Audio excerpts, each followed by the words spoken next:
أعوذ بالله من الشيطان الرجيم بسم الله الرحمن الرحيم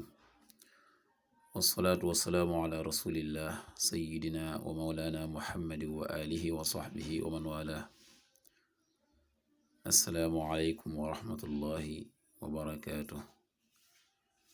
bokki ñoo ngi leen di nuyu di leen ziyaara di leen balu xaq te di leen bal xaq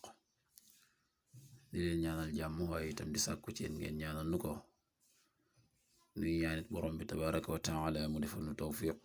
bool ñu defal ndimbal bokki nu dikkaat ak yéen ci xadis bis bi mu di xadis al yawm ni ko baaxoo di ànd ak yéen bis bu jot seen mbokk Cheikh Mbay Seck di ko ànd ak yéen an ibni abbasin radiyallahu anhuma anna rasulallahi sallallahu alayhi wa sallama saama yawma asura wa amara bi siyaami muttafaqun alayhi ibnu abbas yal na yàlla dool leen gërëm ñoom ñaar wax ne yonent bi sallallahu alayhi wa sallama saama yawma asura yonent bi woor na bisub asura muy bisub fukkeel ci weeru tamxarit wa amara te mu digle bi siyaami ci woor ko yonent bi sallallahu alayhi wa sallam woor na bisub fukkeel ci weeru tamxarit digle itam ci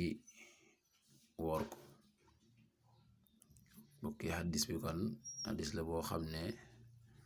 dafa nuy xamal sopp gi nga xam ne sopp nañ woor ko bisub asura ngir ne yonent bi sallallahu alayhi wa sallam def na ko waaye itam digle na ko kon lu mata bàyyi xel la muy bisu fukkeel ci weeru tamxarit wi nu nekk yàlla nu yàlla defal tawfiq yàlla nu yàlla defal ndimbal in uridu lil islaah mastata'tu ma tawfiqi illa billah